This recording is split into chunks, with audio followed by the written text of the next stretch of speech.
이 세상에서 제일 작은 도시가 우리나라에 있다는 거 아세요? 잘 모르시죠? 이거 어디냐면 구미입니다. 구미. 구미가 이 세상에서 제일 작은 도시입니다. 왜 구미가 제일 작은 도시? 한자를 보면 거북구에 꼬리 미자를 썼어요. 거북이 꼬리. 거북이 꼬리만한 도시. 제일 작은 도시죠. 그죠? 근데 재미있는 것은 이 세상에서 제일 큰 도시도 우리나라에 있어요. 제일 큰 도시. 그건 어디일까요? 역시 경상도입니다. 경상남도 거창입니다. 이름 그대로 거창하잖아요. 그죠? 거창. 여러분, 제가 드린 이 두 문제는 넌센스 퀴즈예요. 근데 이제부터는 진짜예요. 이제부터는 진짜입니다. 이 경남 거창에 성경 말씀대로 학생들을 가르치는 유명한 고등학교가 있는데 그게 거창 고등학교입니다. 이 학교의 교육은 일반 학교와 많이 달라요. 예를 들면 거창고등학교에 직업 선택의 10개라는 게 있는데 그걸 보면 이 학교가 얼마나 개성 있고 또 독특한 학교인지를 알 수 있습니다.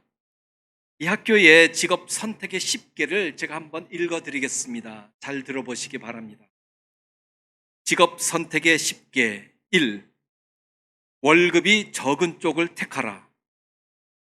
2. 내가 원하는 곳이 아니라 나를 필요로 하는 곳을 택하라. 3.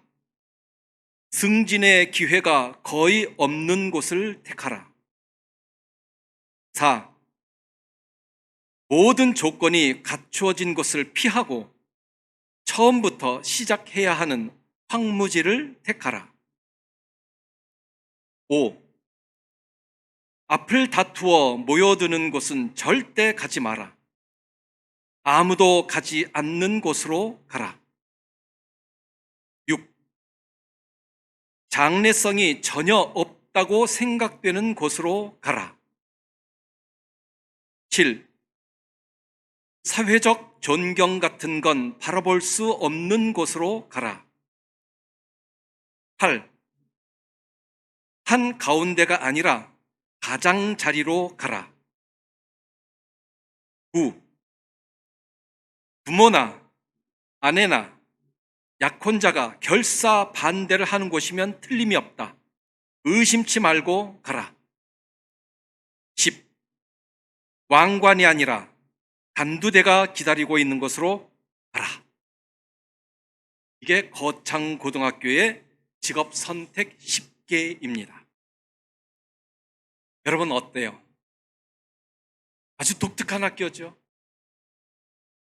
이런 학교에 우리 동암교회의 중학생이 지원한다면 여러분 어떻게 하시겠어요? 말리실래요? 아니면 장하다고 칭찬하실래요? 칭찬하시겠죠? 정말 대단하다. 그럼 하나 더 묻겠습니다.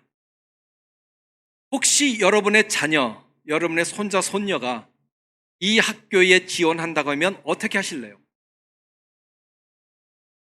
그러면 좀 생각이 달라지죠?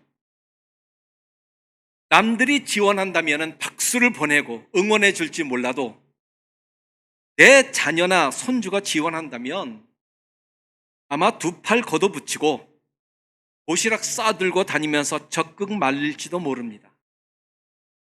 왜 그렇죠?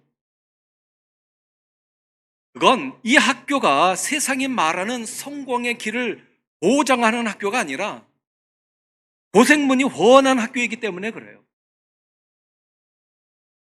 남이 고생하는 건 상관없지만 내 자녀, 내 손주가 고생하는 건 이건 안 되잖아요. 그죠? 하여간 이 학교의 3대 교장이 누구냐 하면 전영창이라는 분입니다. 전영창 교장은 미국의 웨스트민스터 신학교와 웨스턴 신학교를 졸업했습니다. 이분이 고국에 돌아와서 좋은 조건의 일자리가 있었는데 이걸 다 마다하고 빚으로 넘어갈 거창고등학교의 교장으로 부임하게 되었습니다. 그래서 와 보니까 학생이 8명만 있는 거예요. 그거 어떻게 해요? 그래도 해야죠. 실망하지 않고 8명을 앞에 두고 수업을 시작했습니다. 전영창 교장은 처음부터 이 기독교 신앙으로 학생들을 가르치려고 모든 노력을 쏟아 부었지만 시간이 흐를수록 자기의 힘으로는 도무지 학교를 운영하는 게 불가능하다는 걸 느꼈어요. 왜냐하면 학교 빚이 너무 많아서 해결할 길이 없는 거예요. 결국 1958년 4월에 학교 문을 닫게 되었는데, 이때 마지막으로 전영창 교장은 성경과 담요 한 장만 갖고 기도굴에 들어갑니다. 거기서 자리를 펴고 일주일간 금식 기도를 시작했어요. 하나님, 제가 미국에 갔다 와서 우리나라 고등학교 교육에 일생을 바치려고 하는데 이렇게 빚이 많아 학교가 망하게 됐습니다. 하나님 어떡합니까? 이거 좀 해결해 주세요. 하지만 간절히 기도한 지 사흘이 지나도 아무 응답이 없었어요. 그래서 마침내 이렇게 기도를 했어요. 하나님, 제 기도에 응답해 주시지 않으면 이번 금식 기도를 마치고 서울에 올라가서 일간 신문에 하나님은 안 계십니다 하고 광고를 내겠습니다. 이렇게 하나님께 기도를 하고는 산에서 내려왔는데, 마침 미국에 사는 조우복이라는 사람이 보낸 수표가 학교에 도착해 있었어요. 그 수표에 적힌 액수가 2050달러였습니다. 1950년도 말에 그만한 돈이면 당시 학교의 빚을 모두 갚을 수 있는 돈이었어요. 여러분 어때요? 놀랍죠? 우리는 이런 간증을 들으면 나도 모르게 은근히 마음속에서 욕심이 생겨요. 아하, 그렇구나. 나도 그렇게 기도해야겠다. 그리고는 배에 잔뜩 힘을 주고 기도의 마지막에 이렇게 끝을 맺습니다. 하나님, 제 기도에 응답하시지 않으면 내일 신문에 하나님은 안 계십니다 하고 대문짝만한 광고를 내겠습니다. 여러분, 우리가 이런 기도를 드린다면 하나님께서 들어주실까요? 안 들어주실까요? 제가 하나님이 아니기 때문에 단언할 수는 없지만 아마 안 들어주실 거예요. 왜냐하면 하나님께서 이런 기도를 다 들어주신다면 누구든지 기도 제일 마지막에 예수님의 이름으로 기도합니다. 아멘 하지 않고 일간지에 광고하겠습니다. 아멘 이러겠죠. 그러면 신문사만 대박이 날 겁니다. 너도 나도 신문사 차리겠죠. 우리가 하나님께 기도할 때 조심해야 할 것은 마치 하나님을 막다른 골목에 몰아세우는 듯한 그런 밀어붙이는 기도를 해서는 안 된다는 거예요. 그럼 하나님은 왜 전영창 교장의 기도를 들어주셨을까요? 그건 하나님께서 그의 신앙생활에 있어서 하나님의 살아계심을 분명히 보여줄 필요가 있었기 때문에 들어주셨고, 그의 기도가 비록 좋은 기도의 모범은 아니지만 학교를 살리려는 그 생각이 하나님의 뜻과 맞았기 때문에 들어주신 거예요. 일반적으로 믿음의 기본을 아는 성숙한 성도는 하나님을 몰아세우는 그런 기도를 하지 않아요. 그런 기도는 성숙하지 못한 사람이나 하는 거예요. 예를 들면 어린아이가 자기가 원하는 것을 얻기 위해서 사용하는 게 뭐예요? 협박이에요. 엄마, 나 이거 안 사주면 저녁밥 안 먹을 거야. 나 학교 안 갈 거야. 나 유치원 안 가. 여러분, 집에서 주는 밥을 안 먹고 유치원도 안 가고 학교도 안 가면 누구 손해일까요? 그거 자기 손해지요. 엄마 손해 아니에요. 엄마가 손해볼 게 뭐가 있겠어요? 밥 안 차려주면 엄마만 편하죠. 하지만 엄마는 그 아이의 소원을 들어줘요. 왜 그럴까요? 아이가 아직 철이 들지 않아서 그래요. 그런데 철들 나이가 되었는데도 여전히 엄마를 협박하면 어떨까요? 어머니, 나 그거 안 사주시면 저녁밥도 안 먹고 학교도 안 갈 거예요. 그러면 엄마로부터 이런 답이 오겠죠. 뭐하라고? 이놈이 정신이 있나 없나? 이러고 혼나게, 호되게 혼낼 겁니다. 여러분 이상하지 않아요? 똑같은 말을 똑같은 엄마에게 했는데 왜 엄마의 반응이 달라요? 그건 아이의 성숙과 미성숙의 차이 때문에 그래요. 마찬가지로 우리의 신앙이 분명 성숙하고 철들 때가 되었는데도 여전히 하나님을 몰아세우는 듯한 그런 기도를 하면 하나님께서 그런 기도를 기뻐하지 않으세요. 왜냐하면 그런 기도는 하나님을 업신여기는 생각에서 나왔기 때문에 그래요. 그런 기도는 하나님을 마치 내 종처럼 부리려는 사악한 의도예요. 누가 나를 업신여기면 내가 화가 나지요. 하나님도 인간으로부터 업신여김을 받으면 분노하세요. 그래서 우리는 여기서 믿음 생활의 어떤 기본 원칙을 좀 찾아봐야 되겠어요. 자, 첫 번째 믿음 생활의 기본 원칙은 뭐냐? 하나님을 업신여기지 않기입니다. 하나님을 업신여기지 않기. 성경에 보면 하나님을 업신여긴 대표적인 사람이 있어요. 사람이 누구냐? 사울 왕입니다. 사무엘상 15장 3절에 보니까 사무엘 선지자가 사울 왕에게 와서 이렇게 말합니다. 사울 왕이여, 하나님께서 말씀하시기를 지금 아말렉과 싸워서 그들의 모든 소유, 그리고 모든 남자와 어린아이, 여자아이, 뭐 남녀 할 것 없이 또 가축 할 것 없이 모두 다 죽이라고 하셨습니다. 사무엘 선지자의 말을 들은 사울 왕은 하나님의 명령을 하찮게 여겼습니다.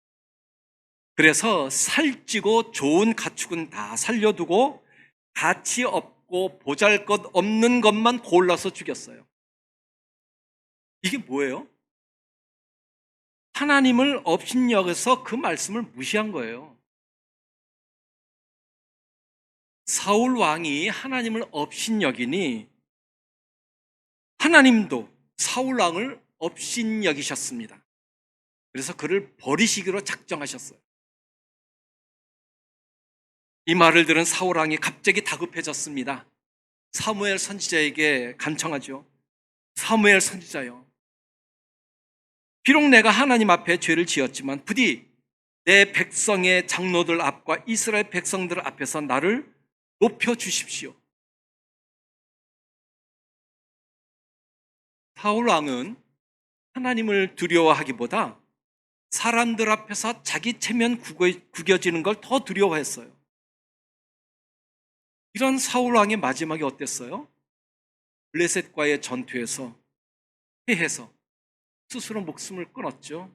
불행하게 죽었습니다. 그렇다면 사울 왕과 비교되는 다윗 왕은 어떨까요? 가깝지만 다윗 왕도 하나님을 업신여긴 적이 있었습니다. 그게 언제냐? 우리아의 아내 밧세바와 동침을 하고 자기의 죄가 드러날까 봐 충성스러운 부하 우리아 장군을 최전방에 보내어서 죽게 했을 때입니다. 다윗 왕이 이런 무서운 간음죄와 살인죄를 저질렀을 때에 하나님께서 나단 선지자를 통해 이렇게 말씀하셨죠. 사무엘하 12장 10절입니다. 이제 내가 나를 업신여기고 햇사람 우리아의 아내를 빼앗아 내 아내로 삼았은즉 칼이 내 집에서 영원토록 떠나지 아니하리라. 여기 칼이 영원토록 내 집에서 떠나지 않는다, 이 말씀은 집안에서 형제가 서로 칼로 죽이는 일이 지속되리라는 무서운 말씀이에요. 여러분 집안의 가족이 서로 죽이고 죽는 일이 끊이지 않고 지속된다면 어때요? 그 지옥이죠. 이처럼 성군이라고 하는 다윗 왕도 하나님을 업신여긴 적이 있었어요. 그런데 사울 왕과 다윗 왕 사이에는 엄청난 차이가 있죠. 그럼 뭐예요? 사울 왕은 하나님보다 자기 체면을 먼저 생각한 반면에 다윗 왕은 자기 죄를 지적하는 나단 선지자의 말을 듣고 왕의 체면을 다 던져버렸어요. 하나님 앞에 즉시 자기 죄를 고백했다는 거, 이게 차이예요. 그때 지은 시가 시편 51편이죠. 우리가 다 읽었던 말씀입니다. 하나님이여, 주의 인자를 따라 내게 은혜를 베푸시며 주의 많은 긍휼을 따라 내 죄악을 지워주소서. 나의 죄악을 말갛게 씻으시며 나의 죄를 깨끗이 제하소서. 무릇 나는 내 죄가를 아오니 내 죄가 항상 내 앞에 있나이다. 그러므로 하나님을 업신여기는 것은 다른 게 아니에요. 하나님보다 내 생각을 앞세우고 하나님의 뜻보다 내 뜻대로 하는 게 하나님을 업신여기는 거예요. 우리는 믿음 생활할 때에 하나님의 생각이 아닌 내 생각대로 하면서 그게 마치 하나님을 위하는 일이고 믿음 생활 잘 하는 것이라고 착각해서는 안 됩니다. 그건 스스로 속이는 일이에요. 근데 오늘 본문에 보니까 하나님은 업신여김을 받지 않으신다라고 했습니다. 이게 어떻게 된 일일까요? 분명 사무엘하 12장에서는 다윗이 하나님을 업신여겼다고 되어 있는데 오늘 우리가 읽은 본문에서는 하나님은 업신여김을 받지 않으신다라고 하니 앞뒤가 좀 안 맞는 것 같죠? 오늘 본문에 나온 하나님은 업신여김을 받지 않으신다라는 말씀을 이해하기 쉽게 다른 말로 풀면 이렇게 됩니다. 하나님은 인간에 의해 조종당하지 않으신다. 하나님은 인간에 의해 끌려다니지 아니하신다, 이런 뜻입니다. 인간이 하나님을 조종할 수 있나요? 없지요. 인간이 하나님을 내 마음대로 끌고 다닐 수 있나요? 없지요. 그런데도 교인들 가운데에 가끔 하나님과 어떤 거래를 하려는 사람이 있어요. 또 하나님을 협박하는 사람도 있어요. 하나님, 제가 하나님께 이거 드릴 테니 이렇게 해주세요. 하나님과 거래를 하는 거예요. 혹은 하나님, 이거 들어주시지 않으시면 이거 하나님 손해예요. 이건 하나님이 협박하는 거예요. 어느 학생이 그렇게 기도를 했다 그러더라고요. 하나님, 나 이 학교에 붙여주세요. 이 학교에 붙여주시지 않으면 그거 하나님 손해예요. 이렇게 기도를 했대요. 어떻게 됐어요? 떨어졌죠. 하나님이 협박하는데 하나님께서 붙여주시겠어요?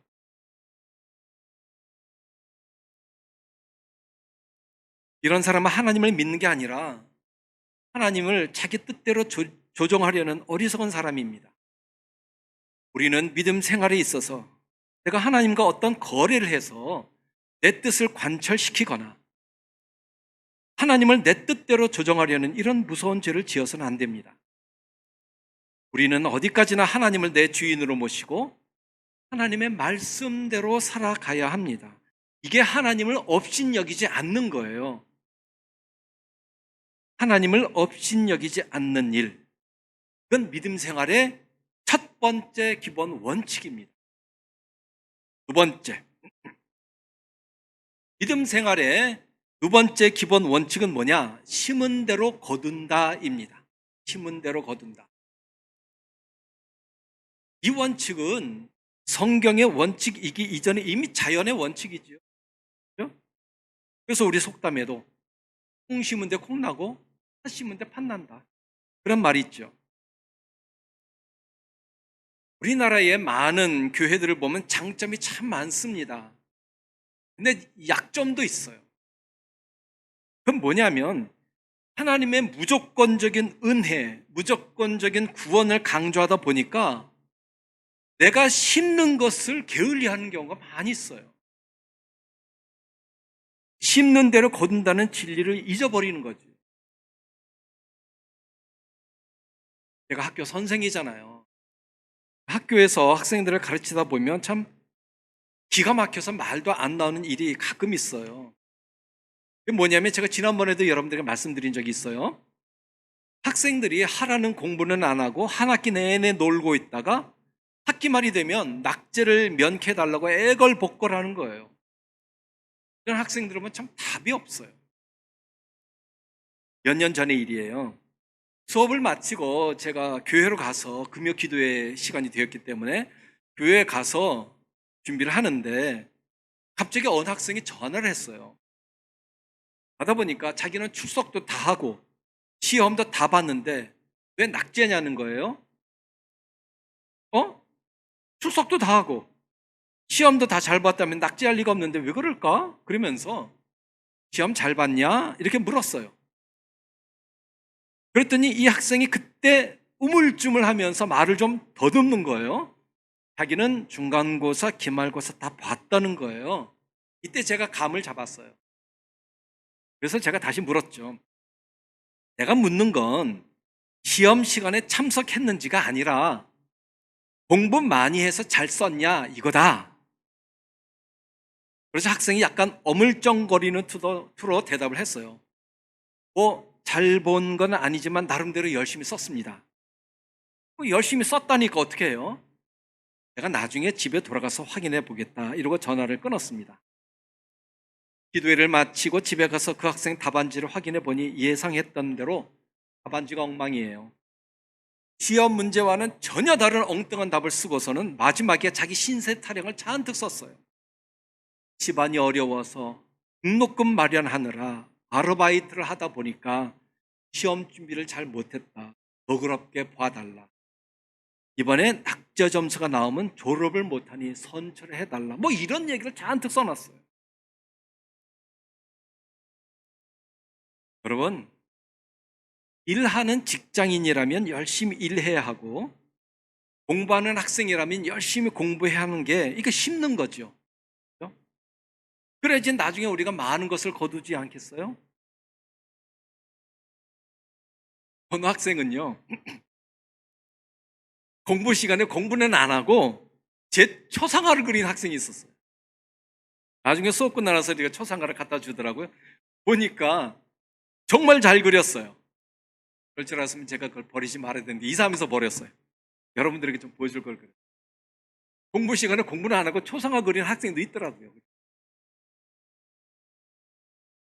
그러니까 어리석은 학생은 공부를 심어야 할 때 심지 않고 한 학기 그냥 버팁니다.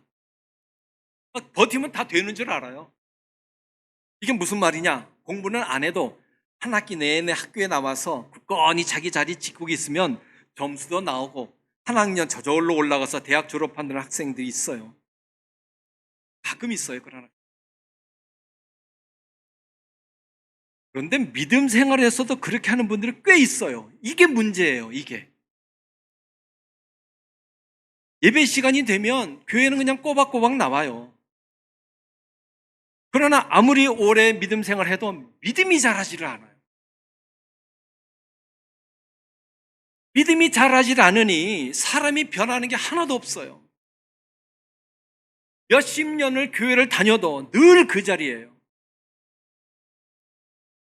믿음 생활하면 할수록 주님을 닮아가는 삶을 살아야 하잖아요. 근데 그게 없어요. 여전히 혈기 부리고 여전히 거칠고 여전히 자기 생각만 합니다. 제가 하나님이 아니니 그런 사람도 하늘나라 가는지 못 가는지 저는 판단할 수는 없지만 그런 분들을 보면 참 답답해요. 학생이라면 열심히 공부해야 하듯 하나님의 자녀라면 하나님의 자녀다운 삶을 살아야 해요. 그런 삶의 수고도 하지 않으면서 자기가 하나님의 자녀라고 생각하는 거 어리석은 거죠. 마태복음 25장에 나오는 달란트 비유를 보면 심지도 않은 데서 거두려는 사람이 있었어요. 그 사람이 한 달란트 받은 사람, 5달란트와 2달란트 받은 사람은 받자마자 열심히 일해서 갑절로 이익을 남겼지만 한 달란트 받은 이 사람은 하나도 일하지 않았어요. 주인이 올 때까지 그냥 시간 낭비만 하며 놀았어요. 그러면서도 이 사람은 주인으로부터 인정받고 자기가 맡은 일을 계속할 줄 알았던 거지요. 착각이었어요.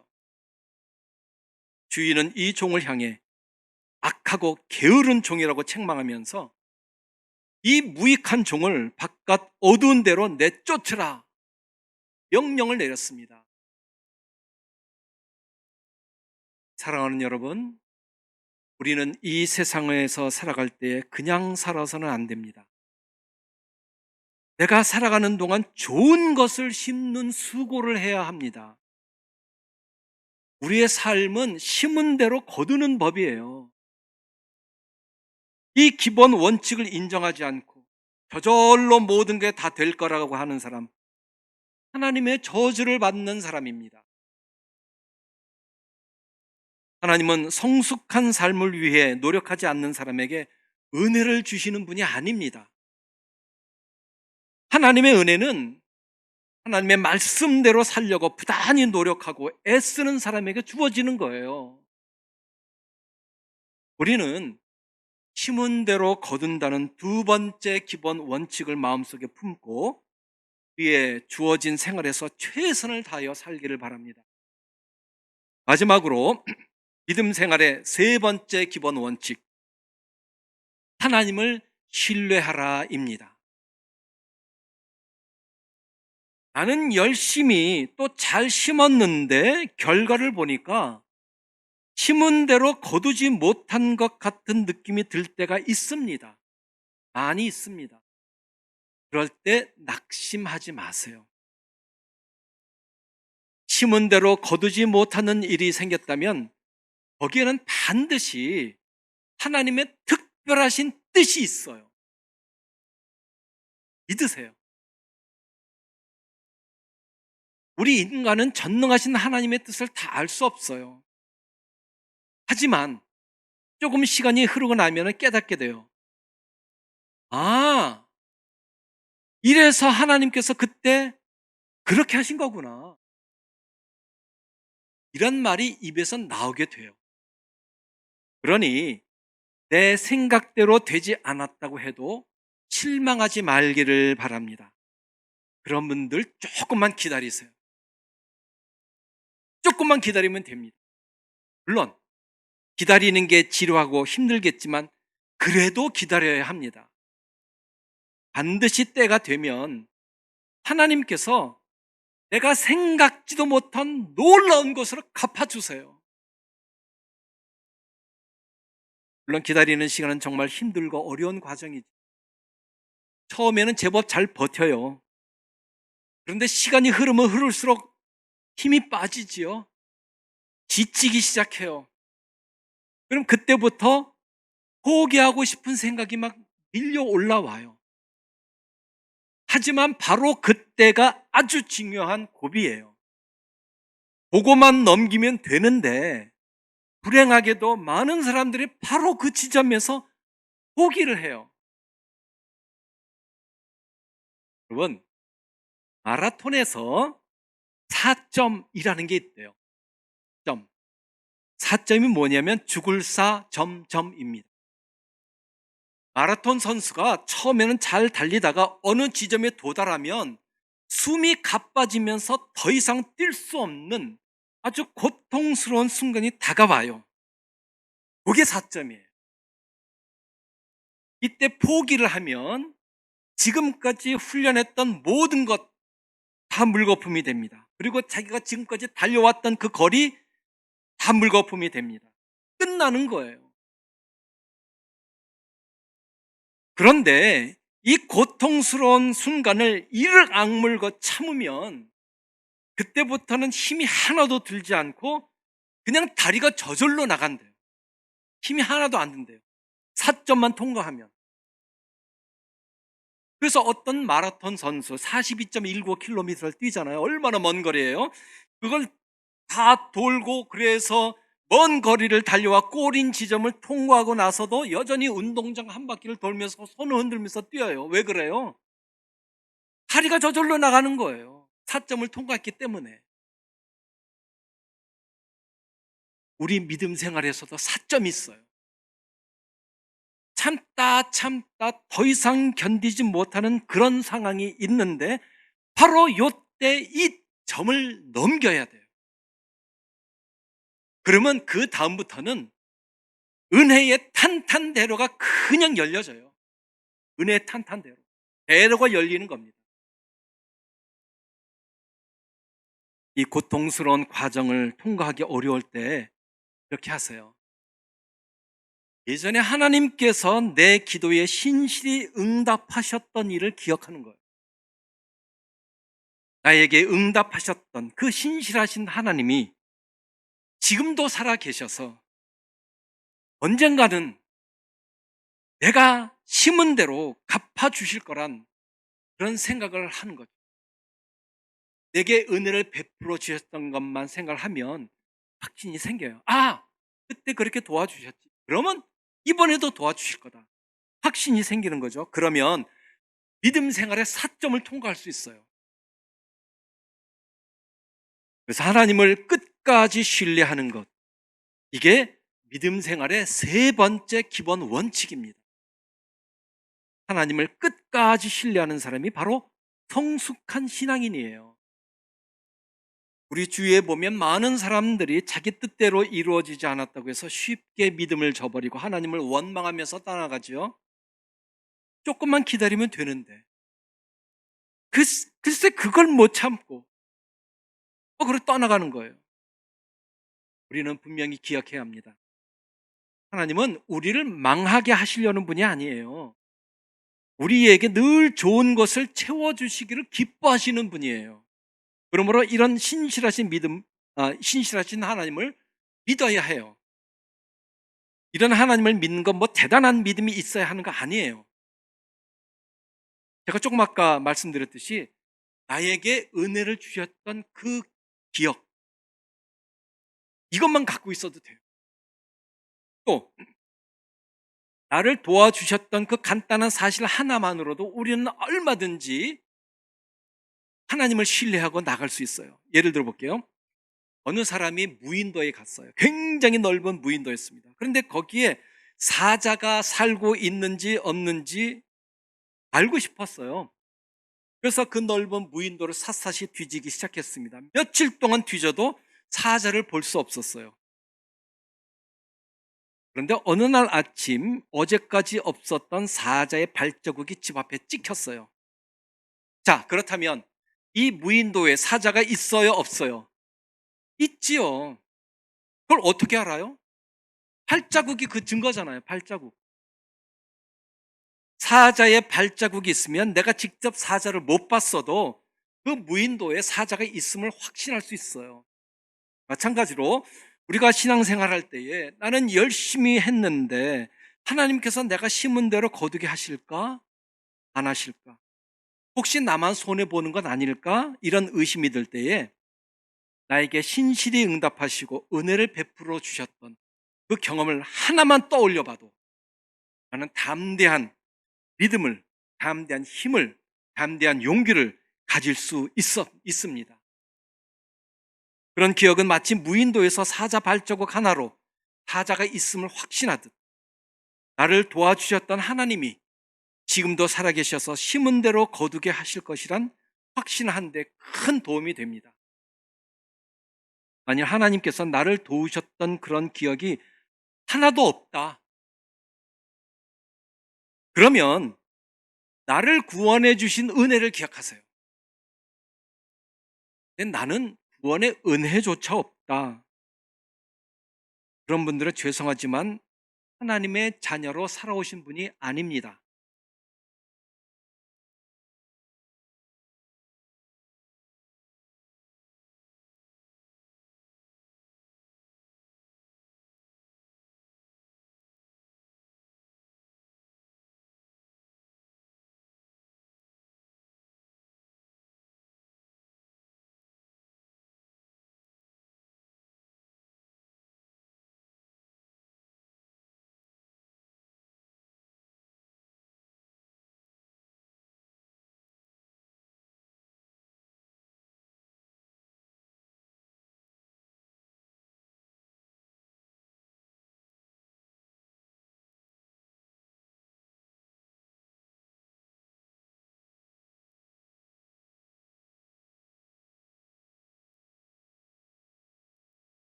그 어떤 것에도 흔들리지 말고 하나님의 영광을 위해 달려갑시다.